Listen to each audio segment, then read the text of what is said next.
सरकारची भूमिका अतिशय स्पष्ट आहे। शक्तीपीठ महामार्ग आम्ही करणार आहोत। या संदर्भात जे अडचणीचे मुद्दे आहेत त्या चर्चेतनं मार्ग काढणार आहोत। आणि आता मी आपल्याला सांगतो की जे काही मला संकेत मिळत आहेत त्यात सांगलीपर्यंत तर जवळपास 60 ते 70% जागा बिना कुठल्या आंदोलनाची आम्हाला मिळेल। 20-30% जागेकरता आम्हाला थोडी चर्चा करावी लागेल आणि ज्या काही शंका आहेत शेतकऱ्यांच्या त्या आम्हाला दूर कराव्या लागतील, त्या आम्ही दूर करू। कोल्हापूरच्या संदर्भातली जी काही अलाइनमेंट आहे त्या संदर्भात आमचा कुठली बेस्ट अलाइनमेंट असेल असा आमचा प्रयत्न चाललेला आहे।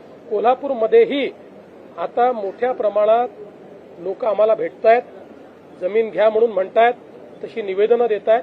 त्यामुळे शक्तीपीठ मार्ग हा काही देवेंद्र फडणवीस, एकनाथ शिंदे किंवा अजित पवार यांचा इगो सॅटिस्फाय करण्याकरता करायचा नाहीये।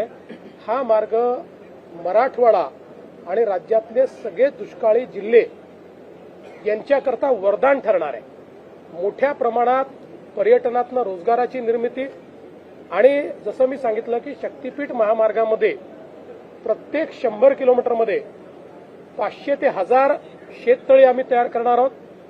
सगळ्या जेवढे नाले आहेत या नाल्यांना ब्रिजकम बंधारा आम्ही तयार करणार आहोत। त्यामुळे जलसंवर्धनाचा देखील हा महामार्ग असेल। मोठ्या प्रमाणात याच्यातनं सौर ऊर्जेची निर्मिती आम्ही करणार आहोत। त्यामुळे ग्रीन अशा प्रकारचा हायवे की ज्यातनं जो दुष्काळी भाग आहे या दुष्काळी भागाला मदत होईल।